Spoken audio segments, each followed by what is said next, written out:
अगर आपको कोई प्रॉपर्टी इनहेरिटेड मिलती है, यानी ग्रैंडफादर, ग्रैंडमदर, दादा दादी, मम्मी पापा या रिलेटिव्स से अगर आपको कोई भी प्रॉपर्टी इनहेरिटेड फॉर्म में मिलती है, यानी बिना परचेस किए हुए आपको वो प्रॉपर्टी मिलती है, तो ऐसे प्रॉपर्टी के ऊपर इंडिया में कोई टैक्स नहीं लगता है। यानी ऐसे प्रॉपर्टीज इंडिया में 100% टैक्स फ्री है। लेकिन अगर आप उसी प्रॉपर्टी को यूज करके कोई भी इनकम जनरेट करते हो, जैसे कि अगर आपको फ्लैट मिला और उस फ्लैट को आपने रेंट पे दिया और आपको रेंट मिला, तो वो रेंट आपके हाथ में टैक्सेबल रहेगा इनकम फ्रॉम हाउस प्रॉपर्टी में।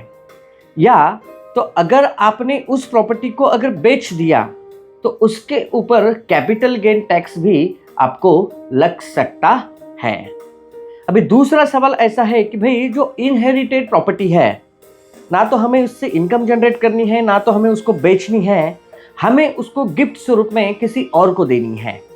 अगर हमें उस प्रॉपर्टी को गिफ्ट स्वरूप में किसी और को देनी है और वो अगर हम रिलेटिव्स को ही देते हैं, तो कोई टैक्स नहीं लगेगा।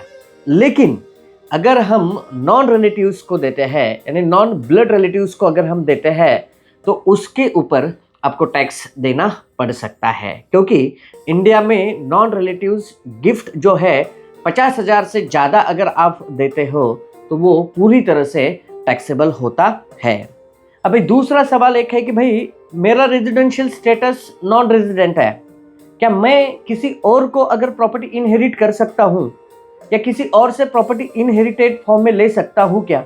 आंसर इज यस, ले सकते हैं, और ये भी पूरी तरह से टैक्स फ्री रहेगी। लेकिन आपको इसके लिए फेमा के रूल्स भी फॉलो करने पड़ सकते हैं।